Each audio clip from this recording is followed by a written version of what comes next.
2020년 12월 10일 가정예배를 주님 앞에 올려드립니다. 기쁘게 받아 주시옵소서.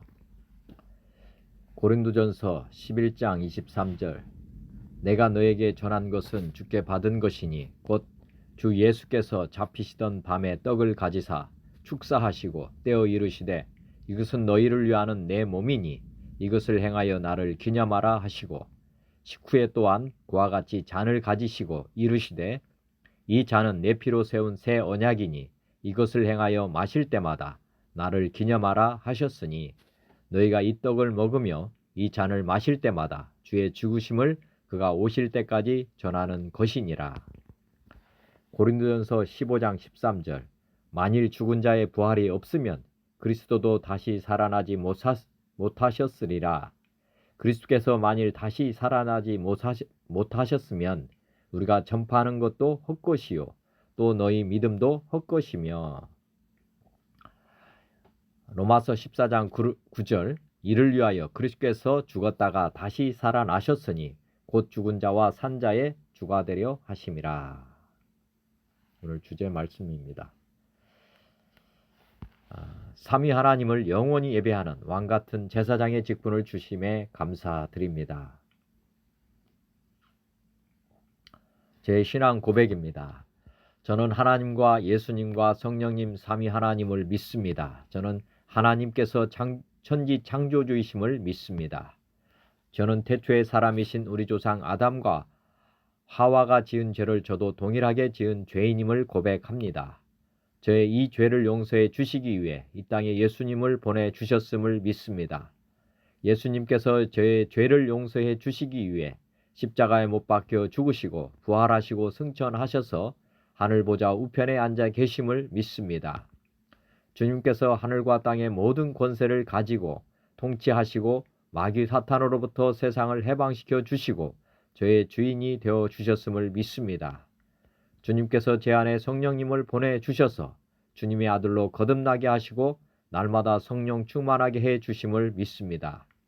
저도 주님과 함께 죽고 함께 부활하여 하나님 보좌 우편에 주님과 함께 앉혀 있음을 믿습니다.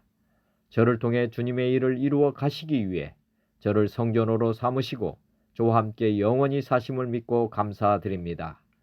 저를 왕같은 제사장으로 삼으시고 하나님의 아들의 본분을 다하며 살게 하심도 믿습니다. 다시 오시는 주님의 약속의 말씀을 믿습니다. 믿는 자는 모든 혼란을 다 이기게 하심을 믿습니다. 주님과 함께 천국의 삶, 영생의 삶을 이미 얻었음을 믿고 감사드립니다. 예수님은 그리스도시요 살아계신 하나님의 아들이심을 믿습니다. 성령 하나님은 보혜사이시며 모든 것을 가르치시고 예수님께서 말씀하신 모든 것을 생각나게 하심을 믿습니다. 삼위 하나님은 저의 주인이시며 저의 하나님이십니다. 저는 당신의 영원한 종이며 도구입니다. 하나님의 나라와 의가 이 땅에 이루어지게 하심과 나라와 권세와 영광이 아버지께 영원히 있음을 믿습니다. 아멘. 오늘의 찬양과 말씀입니다. 찬송가는 261장 이 세상의 모든 죄를. 말씀은 역대하 30장 1절에서 12절의 말씀입니다.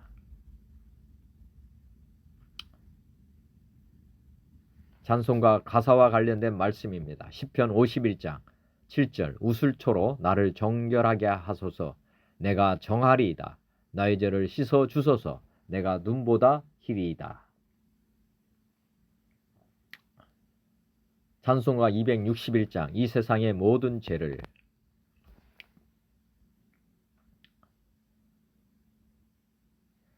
이 세상의 모든 죄를 맑히시는 주 해보혈 성자 예수 그 귀한 피 찬송하고 찬송하세. 주님 앞을 멀리 떠나 길을 잃고 헤맬 때에 나의 뒤를 따라오사 진이 구원하셨도다.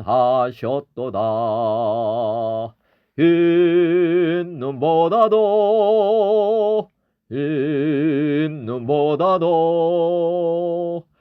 주의 흘리신 보혈로 이게 씻어주옵소서. 과시관을 쓰셨으니 피로 얼굴 물드셨고 십자가에 모진 고통 나를 위해 당하셨네.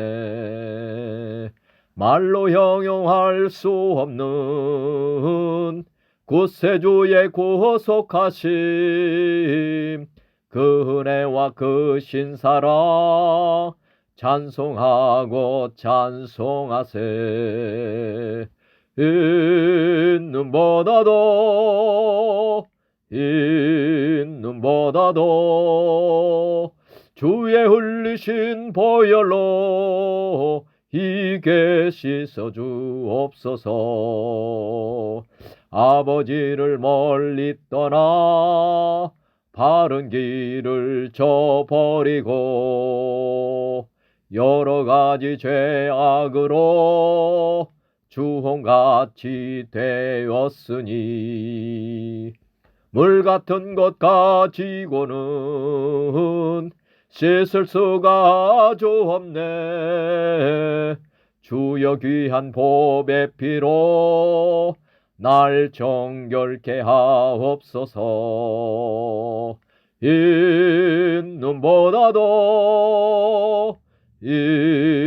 있는보다도 주의 흘리신 보혈로 이게 씻어주옵소서. 아멘. 주님 감사합니다. 오늘의 말씀은 역대하 30장입니다. 1절부터 읽겠습니다. 히스기야가 온 이스라엘과 유다의 사람을 보내고 또 에브라임과 므낫세에 편지를 보내어 예루살렘 여호와의 전에 와서 이스라엘 하나님 여호와를 위하여 유월절을 지키라 하니라. 왕이 방백들과 예루살렘 온 회중과 더불어 의논하고 줄대 달에 유월절을 지키려 하였으니 이는 성결하게 한 제사장들이 부족하고 백성도 예루살렘에 모이지 못하였으므로 그 정한 때에 지킬 수 없었음이라. 왕과 온 회중이 이 일을 좋게 여기고 드디어 왕이 명령을 내려 브엘세바에서부터 단까지 온 이스라엘에 공포하여 일제히 예루살렘으로 와서 이스라엘 하나님 여호와의 유월절을 지키라 하니 이는 기록한 규례대로 오랫동안 지키지 못하였음이더라. 히스기야가 이제 가장 중요한 절기인 유월절을 이렇게 지키라고 합니다. 우리 주님께서 이 땅에 오셔서 우리 주님도 유월절을 지키셨죠.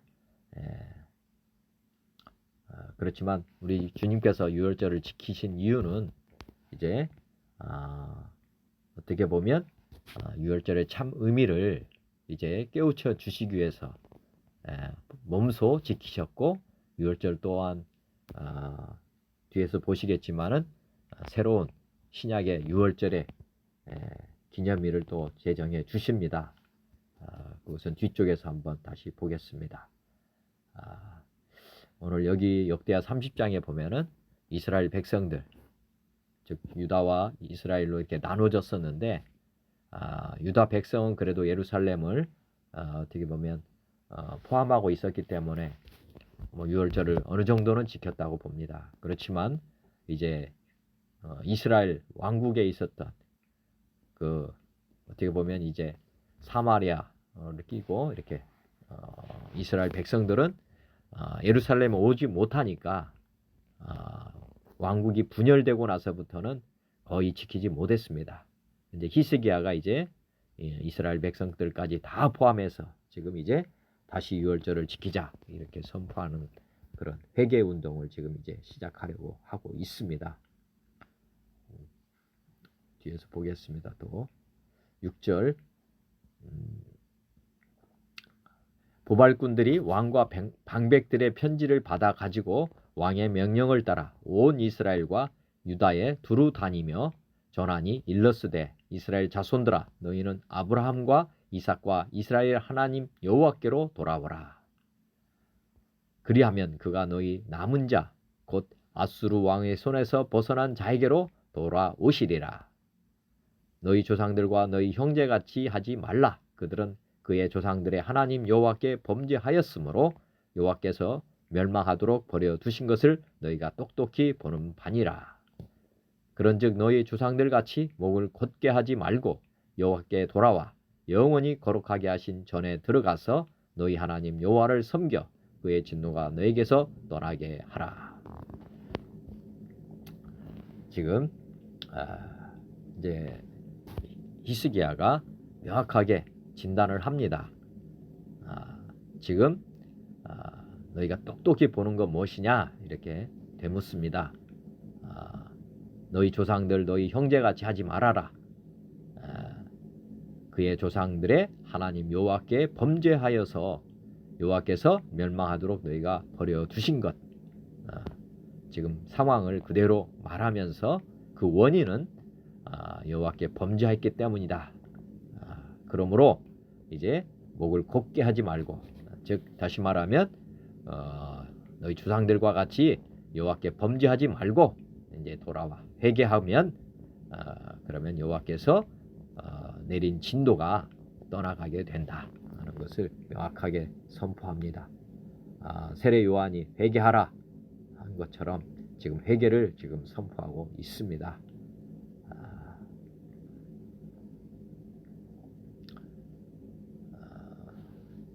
9절 계속해서 보겠습니다. 너희가 만일 여호와께 돌아오면 너희 형제들과 너희 자녀가 사로잡은 자들에게서 자비를 입어 다시 이 땅으로 돌아오리라. 너희 하나님 여호와는 은혜로우시고 자비로우신지라 너희가 그에게로 돌아오면 그의 얼굴을 너희에게서 돌이키지 아니하시리라 하였더라. 보발꾼이 에브라임과 므낫세 지방 각 성읍으로 두루 다녀서 수불론까지 이르렀으나 사람들이 그들을 조롱하며 비웃더라. 그러나 아셀과 므낫세와 스불론 중에서 몇 사람이 스스로 겸손한 마음으로 예루살렘에 이르렀고 하나님의 손이 또한 유다 사람들을 감동시키사 그들에게 왕과 방백들이 여호와의 말씀대로 전한 명령을 한 마음으로 준행하게 하셨더라. 이렇게 이제 지금 이제 히스기야가 보발꾼을 시켜서 각 성읍으로 두루 다니면서 이렇게 전했는데 돌아오라고 선포하게 했는데 조롱하는 자, 비웃는 자들이 있었다고 합니다. 우리 신약 시대에 보면은 예수님께서 각 성을 다니면서 각 성읍을 다니면서 회개와 복음을 선포했습니다. 그때도 이렇게 조롱하고 비웃는 사람들이 있었던 것 아실 것입니다.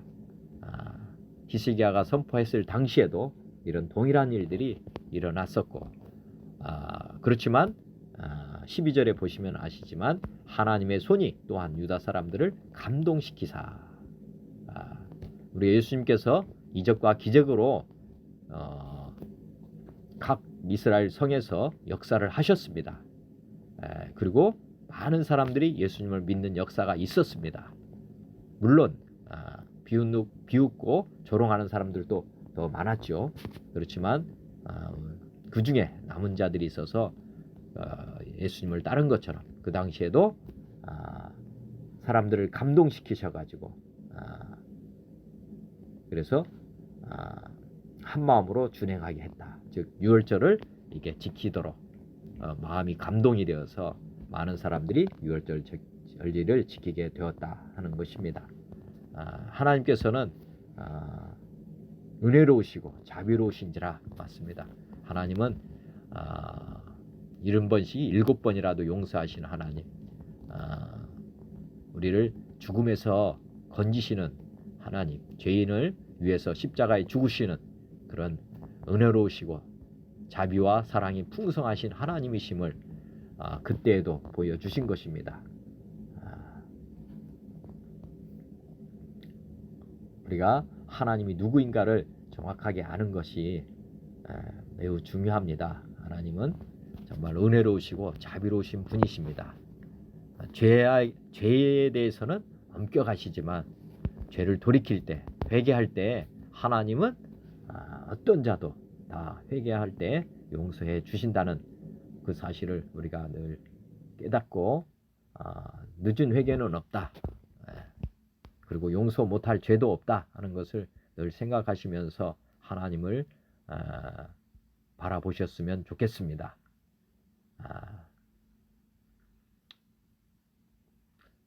십자가상에서 강도가 마지막에 회개했을 때 하나님 용서해 주신 것과 마찬가지입니다.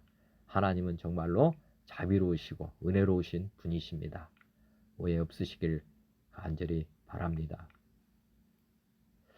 오늘 히스기야가 유월절 절기를 지키라고 한 말씀들을 묵상하면서 신약의 말씀 또 구약의 유월절 절기의 참 의미를 다시금 되새겨 봤으면 좋겠습니다. 그래서 오늘 그 유월절과 관련된 말씀들을 준비했습니다.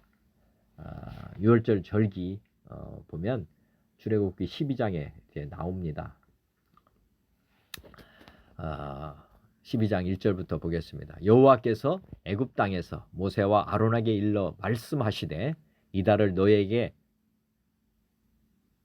달의 시작 곧 해의 첫 달이 되게 하고 너희는 이스라엘 온 회중에게 말하여 이르라.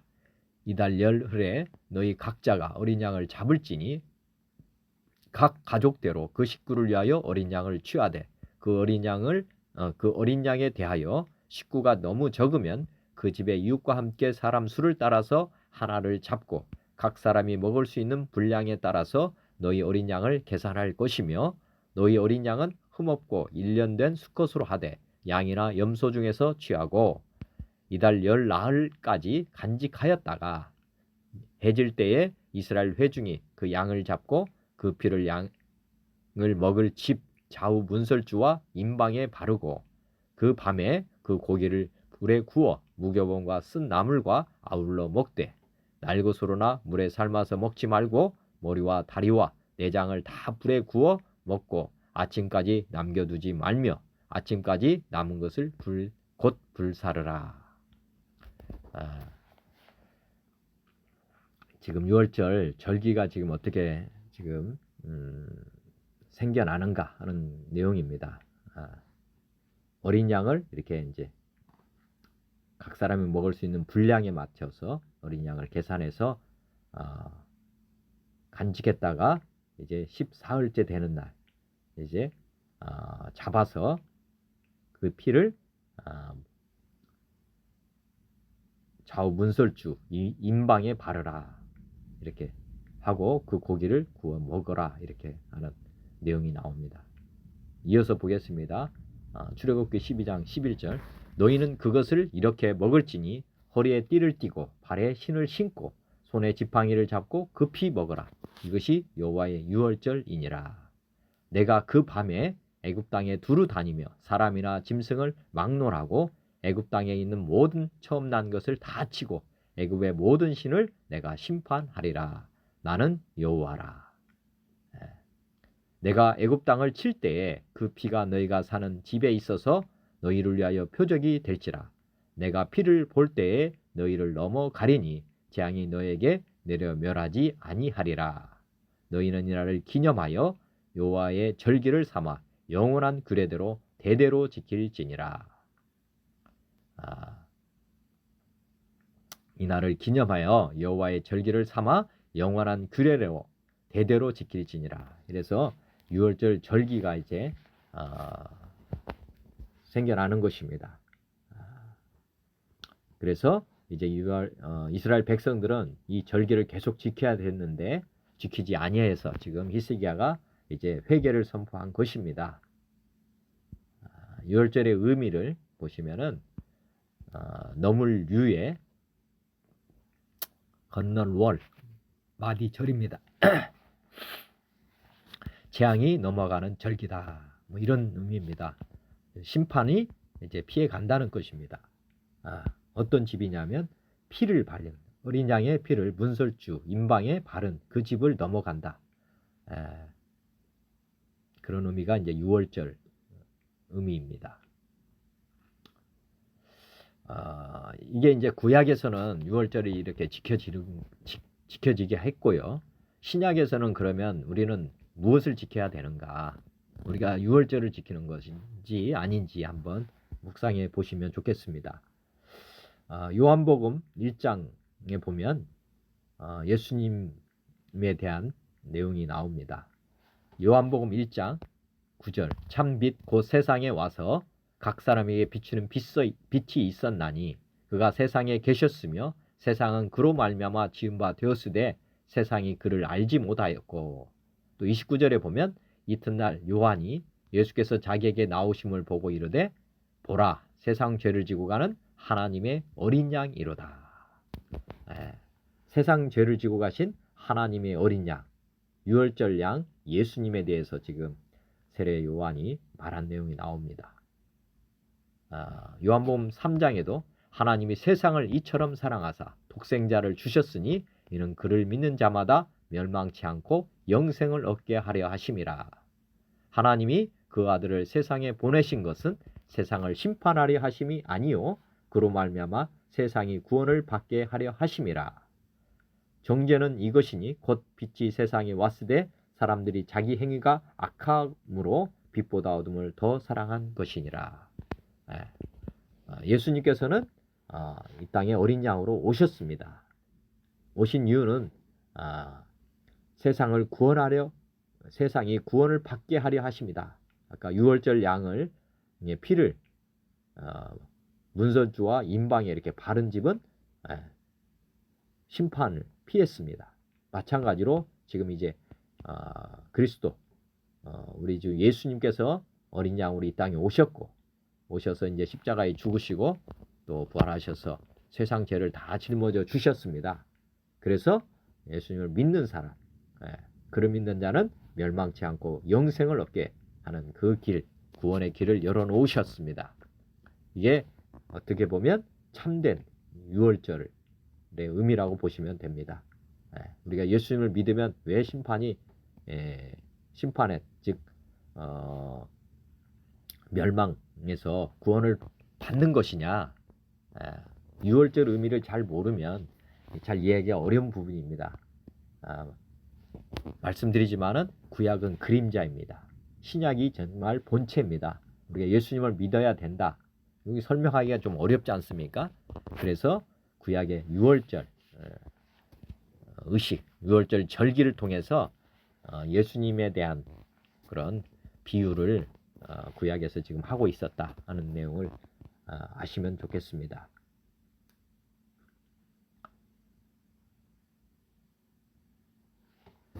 자, 보면 예수님이 유월절을 지키시면서 성만찬을 하는 내용이 나옵니다.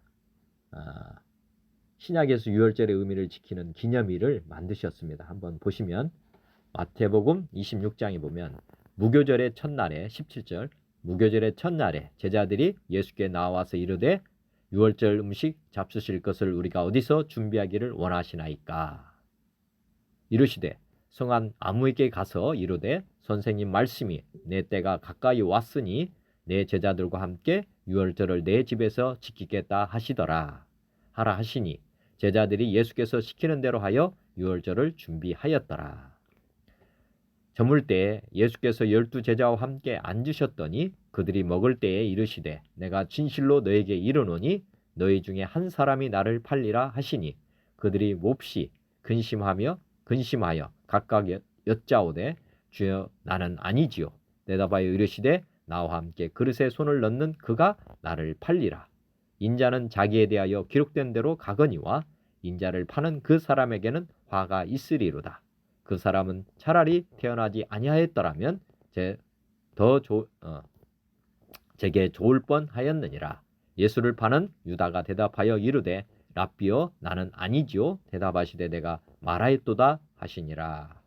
그들이 먹을 때 예수께서 떡을 가지사 축복하시고 떼어 제자들에게 주시며 이르시되 받아서 먹으라.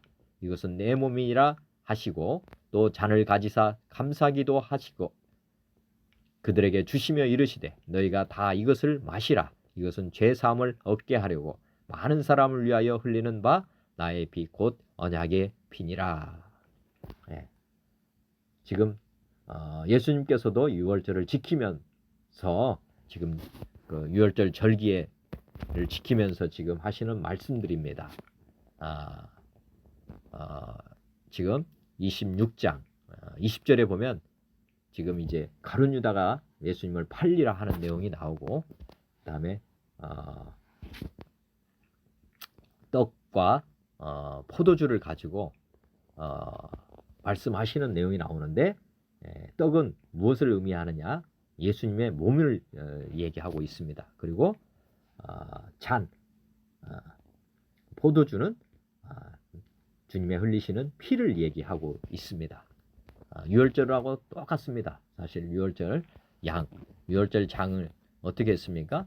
첫 번째 준비했고, 두 번째 이렇게 지금 가룟 유다가 파는 것처럼 잡아서 죽이는 것이고, 그리고 그 다음에 그 죽인 그 피는 문설주에 발랐죠. 그리고 고기는 또 먹었습니다.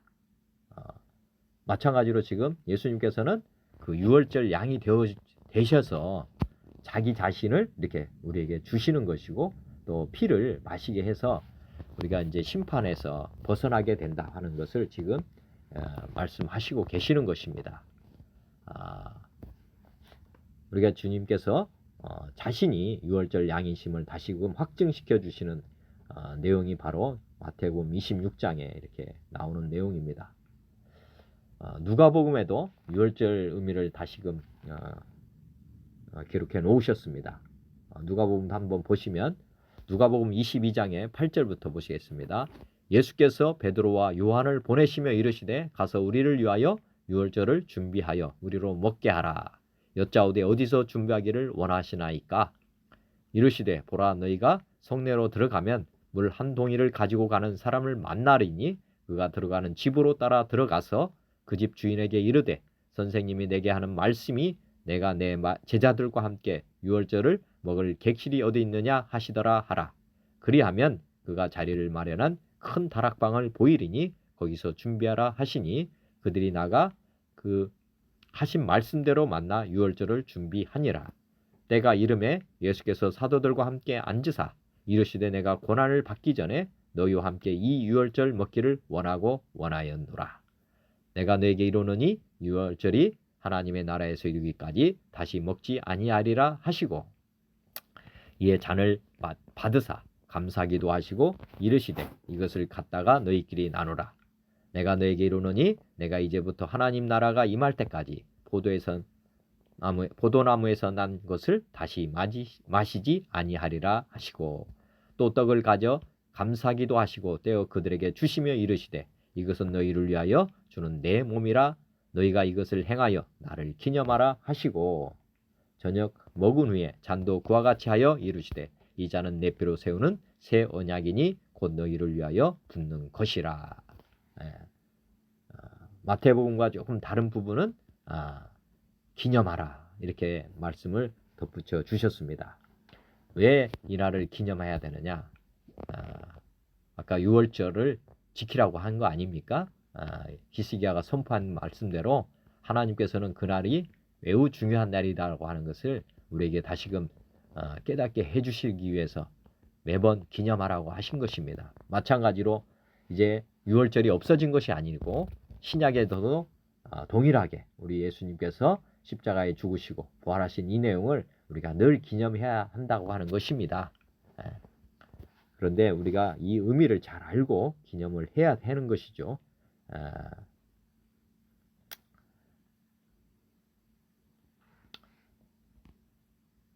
고린도전서 11장에 보면 사도 바울이 이제 기록한 고린도전서 11장 23절 신약에서 유월절 의미를 지키는 기념일로 성만찬식이 지금 제정이 되어 있습니다.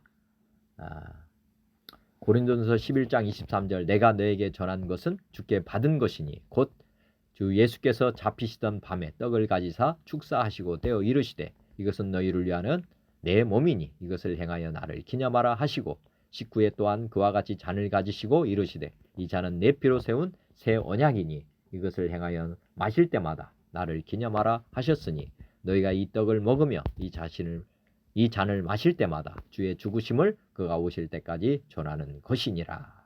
네. 지금 6월절 절기를 새롭게 제정하셔서 이제 오실 때까지 전하라 이렇게 말씀하셨습니다. 그러므로 누구든지 주의 떡이나 잔을 합당하지 않게 먹고 마시는 자는 주의 몸과 피에 대하여 죄를 짓는 것이니라. 사람이 자기를 살피고 그 후에야 이 떡을 먹고 이 잔을 마실지니 주의 몸을 분별하지 못하고 먹고 마시는 자는 자기의 죄를 먹고 마시는 것이니라.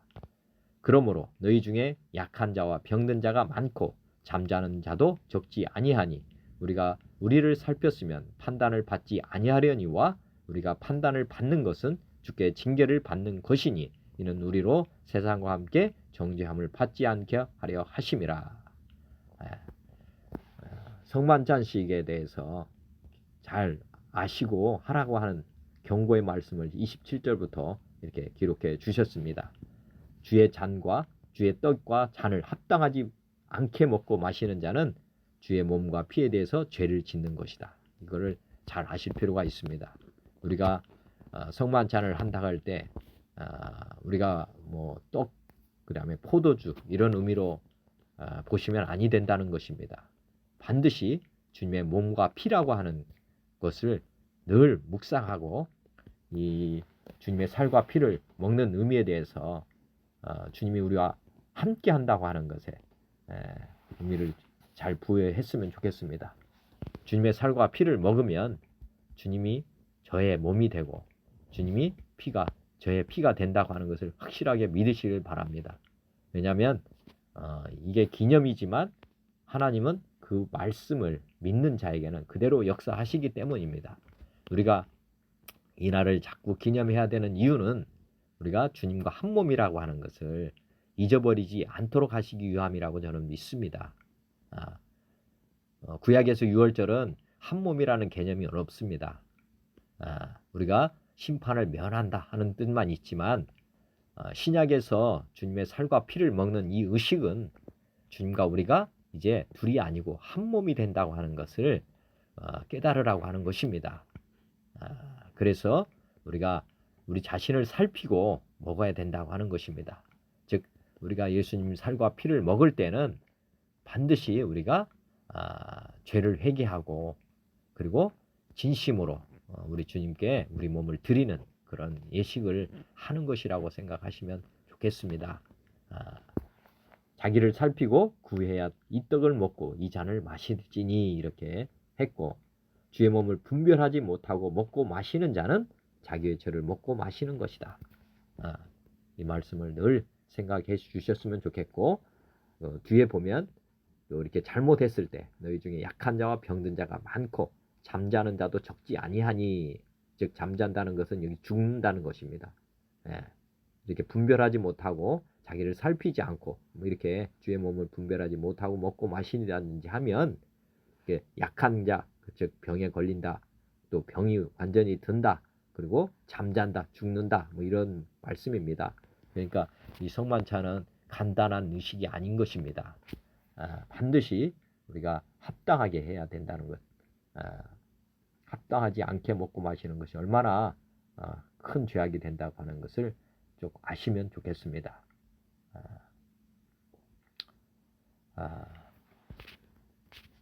예수님은 유월절 양이라고 하셨고 이 유월절 양이 어떤 의미입니까? 히브리서 9장 28절에 기록되어 있습니다.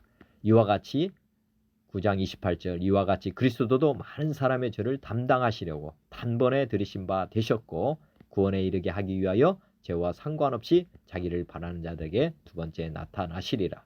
베드로전서 2장 24절 친히 나무에 달려 그 몸으로 우리 죄를 담당하셨으니 이는 우리로 죄에 대하여 죽고 의에 대하여 살게 하려 하심이라. 그가 채찍에 맞음으로 너희는 나음을 얻었나니. 우리 예수님께서 이제 유월절 양으로 죽으셨다 하는 내용은 십자가에 달려서 그 몸으로 우리 죄를 담당하셨습니다. 그래서 유월절 양이 되어 주신 것입니다. 양으로 오신 것만이 아니라 양이 죽어야 되는 것이죠. 그래서 아까 유다가 판다고 하는 내용이 나왔고 결국은 예수님께서는 십자가에 달려서 우리 죄를 담당해 주셨습니다. 그래서 이제 우리 주님이 우리 몸을 이제 구원할 수 있는 그런 분이 된 것입니다. 양이 죽지 않으면 아까 문설주에 바를 수 없는 거 아닙니까? 그리고 먹지도 못하는 것이죠. 우리 주님이 반드시 십자가에 달려 죽으셔야만 아까 기념이 진정한 기념일이 되는 것입니다. 성만찬은 죽지 않으셨다면 이루어질 수 없는 것이고 십자가에 달려 죽으셨기 때문에 저희가 지금 고린도 전서에서 지금 이제 그 말씀을 기록해 놓으신 것입니다. 예수님이 살아 계셨을 때 이렇게 기념하라 하신 말씀은 돌아가시기 전이었기 때문에 사실은 그거는 앞으로 그런 일을 하라고 하게 될 것이다. 성만찬을 이제 기념하면 된다. 그런 말씀을 하신 거라고 지금 보시면 되고 실제로 유효한 것, 법이 시행되려면 시행일자가 중요하지 않습니까? 지금 고린도전서에 이제 그 말씀을 기록하셔서 이제 그 기념일이 진짜 유효하게 시행됐다 하는 말씀이라고 보시면 되겠습니다.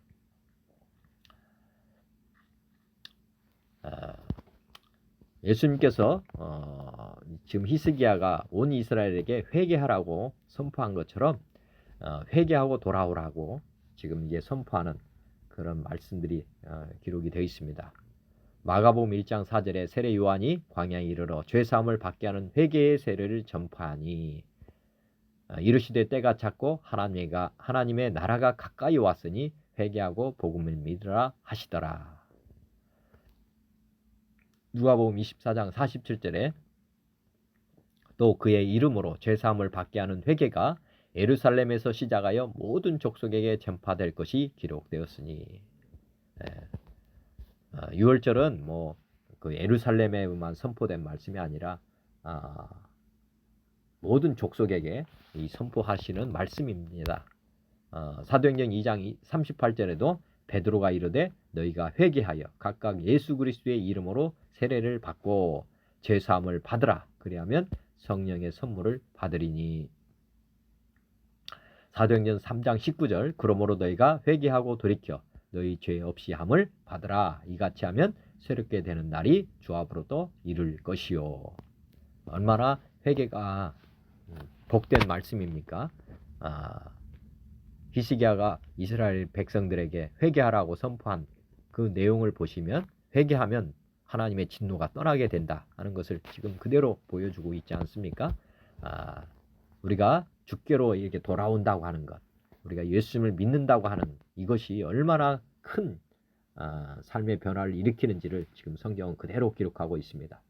세례를 받고 죄사함을 받으면 성령을 선물로 받게 되고 또 새롭게 되는 날, 우리가 거듭나게 되는 그런 놀라운 일들이 일어난다 하는 것을 지금 말씀하고 있습니다. 우리는 회개만 했을 뿐인데 우리의 신분이 완전히 변하게 되는 그런 놀라운 은혜가 임하는 것입니다. 회개 없으면 복음도 없습니다. 반드시 이제 주께로 돌아와서 우리 하나님을 믿으면 놀라운 일이 벌어집니다. 회개하고 돌아오라. 히스기야서 기록된 것처럼 많은 사람들이 조롱하고 또 비방도 하고 그랬습니다. 돌이키지 않으면 어떤 일이 일어나는지 또 누가복음에는 또 그런 말씀을 또 기록해 놓았습니다.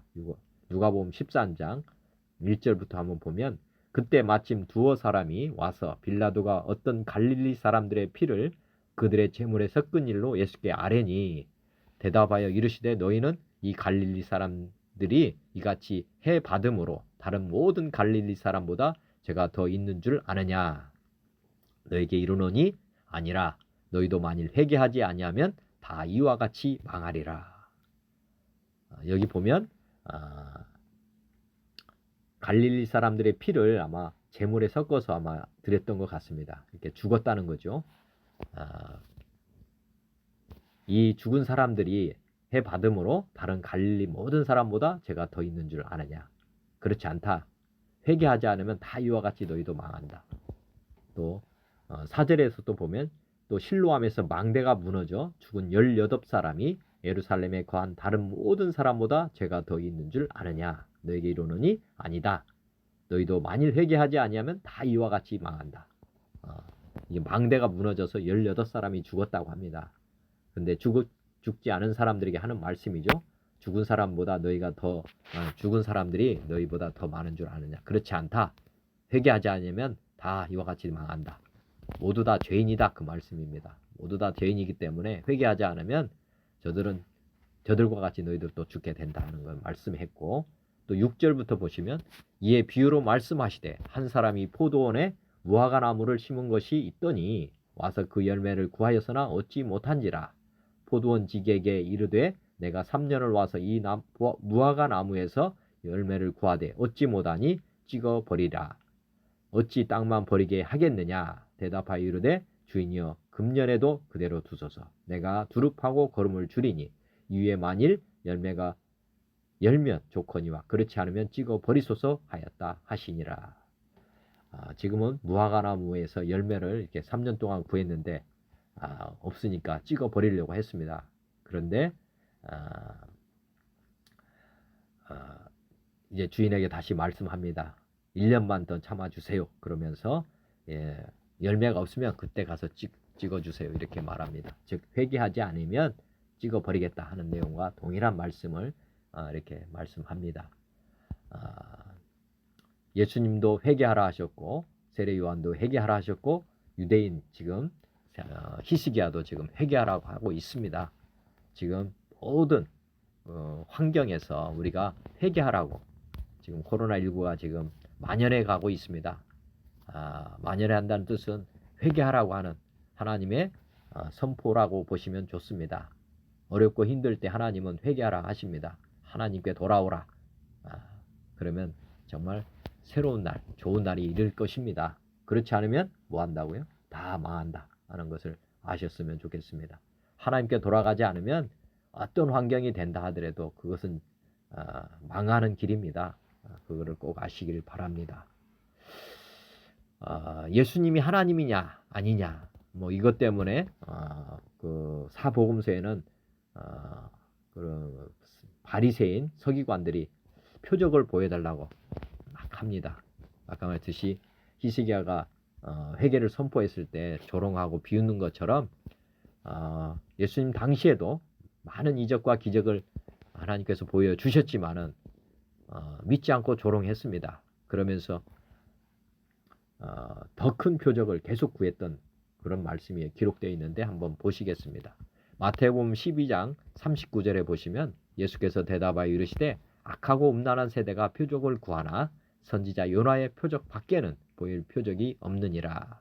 심판때에 니느웨 사람들이 일어나 이 세대 사람을 정죄하리니 이는 그들이 요나의 전도를 듣고 회개하였음이거니와 요나보다 더 큰 이가 여기 있으며. 마태복음 16장 4절에도 악하고 음란한 세대가 표적을 구하나 요나의 표적 밖에는 보여줄 표적이 없느니라 하시고 그들을 떠나 가시니라. 누가복음 11장 29절에도 무리가 모였을 때에 예수께서 말씀하시되 이 세대는 악한 세대라. 표적을 구하되 요나의 표적 밖에는 보일 표적이 없나니. 32절 심판 때에 니느웨 사람들이 일어나 이 세대 사람을 정죄하리니 이는 그들이 요나의 전도를 듣고 회개하였음이거니와 요나보다 더 큰 이가 여기 있느니라. 하나님께서는 회개하라고 하십니다. 그렇지만 아까 했듯이 바리새인 서기관들조차도 믿지 않았습니다. 정말 저희 같으면 꼭 믿을 것 같은, 즉 오병이의 기적이나 그 다음에 병든 자, 귀신 들린 자가 이렇게 고침받는 거라든지 그런 그 물로 포도주를 만드는 사건들이라든지 뭐 여러 가지 표적과 기적을 보여주셨음에도 믿지 못했습니다. 그 6월절 전에도 10가지 재앙이 내리지 않습니까?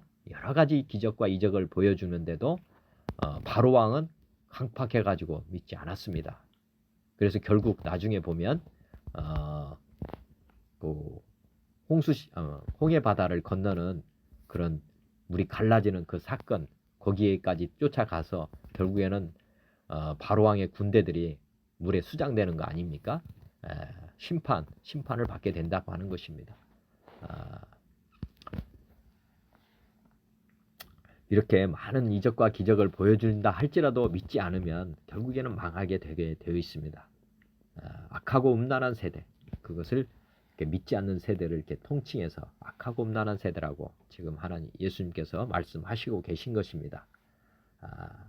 가장 확실한 증거는 요나의 표적 밖에는 없다고 말씀하셨습니다.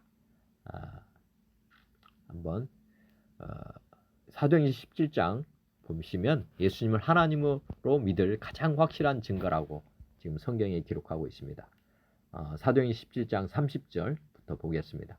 알지 못하던 시대에는 하나님이 간과하셨거니와 이제는 어디든지 사람에게 다 명하사 회개하라 하셨으니 이는 정하신 사람으로 하여금 천하를 공의로 심판할 날을 작정하시고 이에 그를 죽은 자 가운데서 다시 살리신 것으로 모든 사람에게 믿을 만한 증거를 주셨음이니라 하니라. 그 32절에 보면 그들이 죽은 자의 부활을 듣고 어떤 사람은 조롱도 하고 어떤 사람은 이 일에 대하여 내 말을 다시 듣겠다 하니, 예, 그를 죽은 자 가운데서 다시 살리신 것으로 모든 사람에게 믿을 만한 증거를 주셨습니다. 이것이 바로 요나의 표적 사건입니다. 모든 사람이 예수님을 하나님으로 믿을 수 있는 가장 확실한 증거는 부활입니다. 부활 사건은 모든 사람에게 믿을 만한 증거. 악하고 음란한 세대조차도 믿을 수 있는 증거가 바로 부활 사건입니다. 아무리 악하고 음란한 세대라 할지라도 이 땅에 죽은 자가 살아난 사건이 있습니까? 예수님 당시에도 죽은 나사로가 살아난 사건이 있었습니다. 그러나 그 사람은 다시 죽었습니다. 그렇지만 예수님처럼 이렇게 죽으시고 부활하시고 승천하셔서 하느님 나라에 올라가는 분은 예수님밖에 없습니다. 인류를 통틀어서 죽고 부활하셔서 영원히 사시고 계시다고 하는 분은 예수님밖에 없기 때문에 모든 사람이 믿을 만한 증거가 되었고, 그래서 예수님의 성탄절과 부활절을 지금도 세상 모든 사람이 다 아는 그런 절기로 만들어 주셨고, 또 BC AD 여기도 보면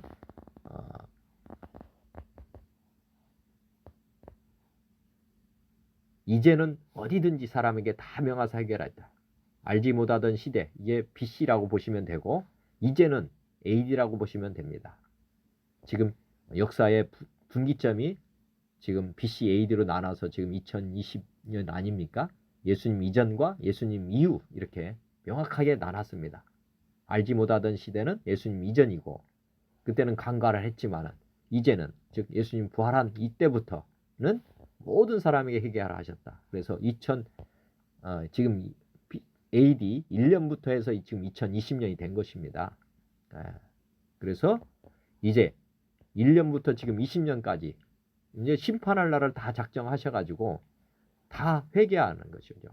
지금 2020년 그 안에 태어난 사람들은 믿을 만한 증거 부활을 통해서 이제 하나님을 믿도록 이렇게 해놨고, 이제 믿지 않으면 다 어떻게 한다고요? 천하를 심판한다 이거죠. 공의로 심판하겠다. 아까 말씀드린 망대에 무너지고 한 것처럼 회개하지 않으면 이와 같이 다 망한다. 다 망하게 되어 있습니다. 왜냐하면 믿을 만한 증거를 주셨기 때문에 핑계하지 못한다는 것입니다. 예수님 이전의 사람들은 허물치 아니한다고 되어 있지 않습니까? 알지 못하는 사람은 하나님이 간과했다. 허물치 않는다. 즉 믿을 만한 증거가 없었기 때문에 그렇게까지 좀 정상 참작을 해주겠다고 하시는 거고, 지금은 명확한 증거, 믿을 만한 증거를 주셨기 때문에 이제는 핑계할 수 없다. 다 심판을 피해갈 수 없다. 망한다. 이렇게 확정적으로 말할 수 있습니다. 그들이 죽은 자의 부활을 듣고 어떤 사람은 조롱했다. 정말 어리석은 것이죠. 믿을 만한 증거임에도 그것에 대해서 증거로 붙잡지 않고, 즉 이 부활이 진짜냐 가짜냐 이것을 한번 되새겨 봐야 되거든요. 이게 있을 만한 사건이냐 아니냐, 믿을 만한 증거냐 아니냐 반드시 해야 되는데 이 조롱하는 사람들 안타까운 거죠. 사실은 다 망하게 되어 있습니다. 믿을 만한 증거인데, 역사적 사건인데 예를 들어서 이순신 장군이 임진왜란 때 거북선을 만들어서 일본을 이겼다 하는 내용이 역사적 사실 아닙니까? 그것을 모른다고 해서 있는 사건이 없어지는 건 아닙니다. 우리가 부활을 우리가 전하고 증거하고 하는데 안 믿는다고 해서 부활이 없어지겠습니까? 그 사람만 손해인 것이죠.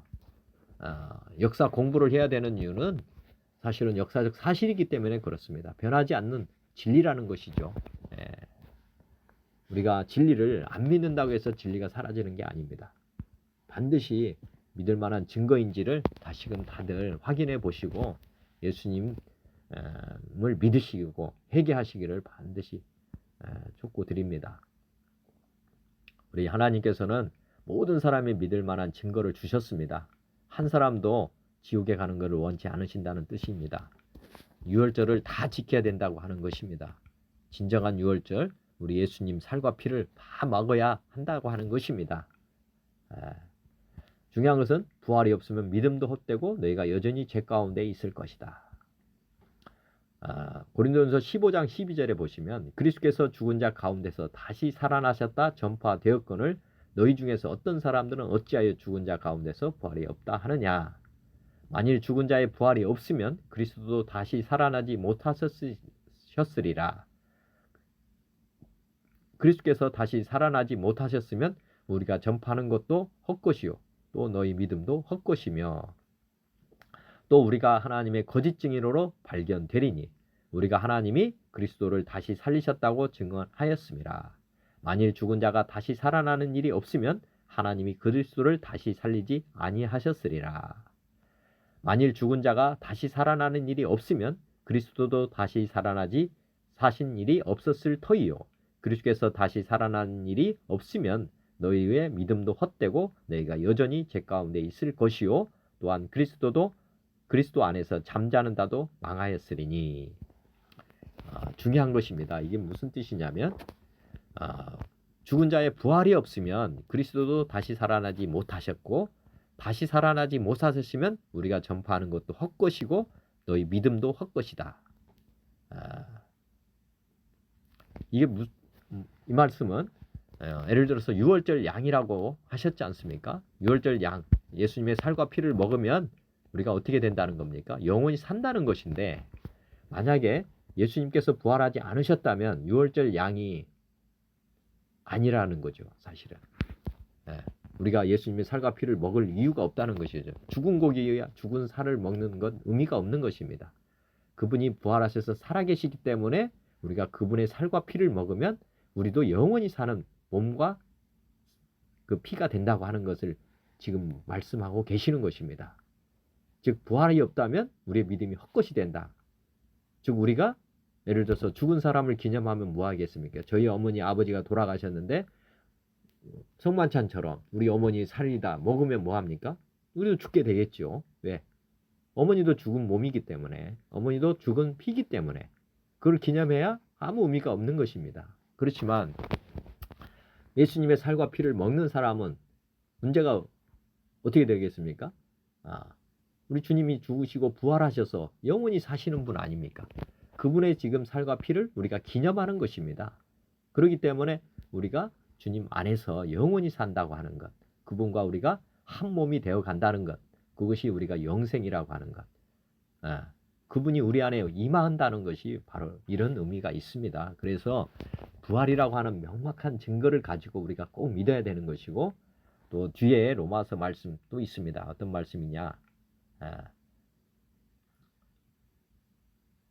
부활하신 이유가 무엇인지에 대해서 기록하고 있습니다. 로마서 14장 6절부터 보면 나를 중히 여기는 자도 주를 위하여 중히 여기고 먹는 자도 주를 위하여 먹으니 이는 하나님께 감사하며 먹지 않는 자도 주를 위하여 먹지 아니하며 하나님께 감사하느니라. 우리 중에 누구든지 자기를 위하여 사는 자가 없고 자기를 위하여 죽는 자도 없도다. 우리가 살아도 주를 위하여 살고 죽어도 주를 위하여 죽나니 그러므로 사나 죽으나 우리가 주의 것이로다. 이를 위하여 그리스도께서 죽었다가 다시 살아나셨으니 곧 죽은 자와 산 자의 주가 되려 하심이라. 중요한 것은 뭐입니까? 죽으시고 끝났다면 우리 믿음이 헛것인 이유가 바로 이런 것입니다. 죽었다가 다시 살아나셔서 우리의 주가 되려 하십니다. 우리의 주가 되려면 산 사람이 주가 되지 않습니까? 그렇죠?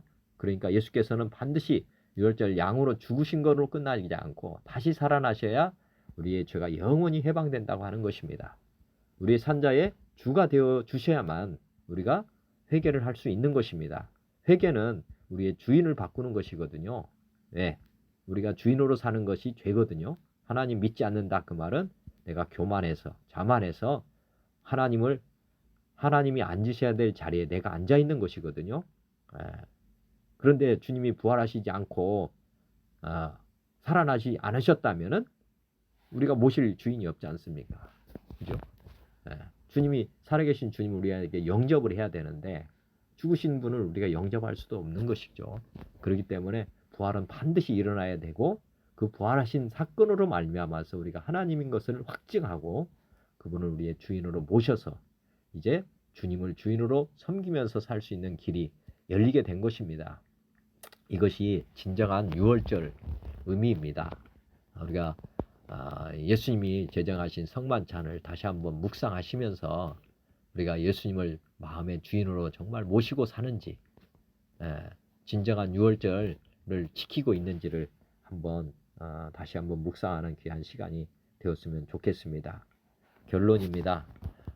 오늘 말씀들 한번 보겠습니다. 고린도전서 11장 23절 내가 너에게 전한 것은 주께 받은 것이니 곧 주 예수께서 잡히시던 밤에 떡을 가지사 축사하시고 떼어 이르시되 이것은 너희를 위하는 내 몸이니 이것을 행하여 나를 기념하라 하시고 식후에 또한 그와 같이 잔을 가지시고 이르시되 이 잔은 내 피로 세운 새 언약이니 이것을 행하여 마실 때마다 나를 기념하라 하셨으니 너희가 이 떡을 먹으며 이 잔을 마실 때마다 주의 죽으심을 그가 오실 때까지 전하는 것이니라.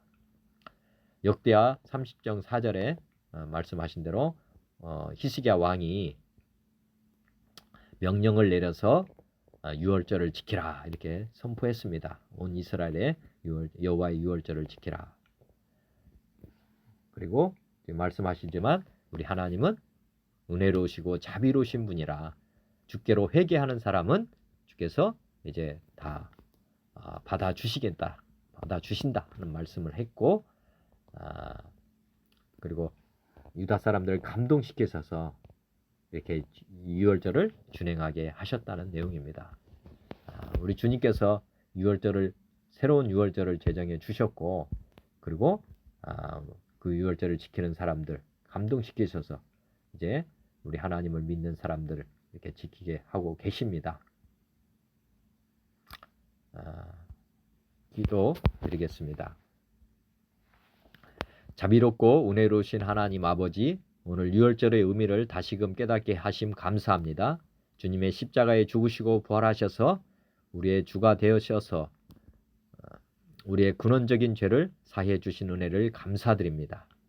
히스기야의 회개 선포를 통해 이스라엘 백성들이 주께로 돌아오도록 도우시는 주님을 보면서 지금 이 시대 믿지 아니하는 세대에게 주님의 동일한 회개 선포의 말씀이 얼마나 은혜로우신 말씀이신지를 깨닫습니다. 주님, 온 세상이 다시금 주께로 돌아오도록 주님 역사하여 주옵소서. 코로나19로 힘들고 어려운 상황에 처한 사람들, 민족들, 나라들이 주께로 돌아오는 역사가 나타나게 도와주실 줄을 믿습니다. 또한 주님의 십자가 보혈과 부활의 증거를 통해 유월절의 참된 의미를 깨닫게 하셔서 제 믿음을 다시금 굳게 세워가도록 도와주심 감사합니다. 누구나 믿을 수 있는 확실한 증거인 주님의 십자가 보혈과 부활의 증거를 가지고 주님 다시 오실 때까지 전한 자로 살기를 원합니다. 주님 도와주옵소서. 새해 더욱더 열심히 세례요한과 주님 보여주신 길을 따라 가기 원합니다. 주님께서 온 이스라엘에 다니시며 회개와 복음을 전파하시고 말씀을 가르치시고 모든 약한 것과 병을 고치시고 귀신 들린 자를 고치시는 일을 저도 따라 행하며 살기 원합니다. 주님 따라가는 삶이 온전히 이루어지기 원하오니 주님 인도하여 주옵소서. 어제나 오늘이라 언제나 동일하신 주님, 말씀대로 역사해 주시는 주님 바라보며 항상 감사드립니다. 새해 저와 함께 주님의 일을 할 동역자를 보내주옵소서. 삶으로 순종하며 영으로 인도함을 받아 늘 신령한 예배, 감사와 찬양의 예배를 드리는 자가 되게 하옵소서. 이 모든 간구를 주 예수 그리스도의 이름으로 기도드립니다. 아멘. 주기도문으로 오늘의 예배를 마치도록 하겠습니다. 하늘에 계신 우리 아버지여, 이름이 거룩히 여김을 받으시오며 나라가 임하옵시며 뜻이 하늘에서 이루어진 것 같이 땅에서도 이루어지이다. 오늘 우리에게 일용할 양식을 주시옵고 우리가 우리에게 죄 지은 자를 사하여 준 것 같이 우리 죄를 사하여 주시옵고 우리를 시험에 들게 하지 마시옵고 다만 악에서 구하시옵소서. 나라와 권세와 영광이 아버지께 영원히 있사옵나이다. 아멘. 하나님 사랑합니다. 예수님 감사합니다. 성령님 고맙습니다. 영원토록 찬양합니다. 수고하셨습니다. 감사합니다.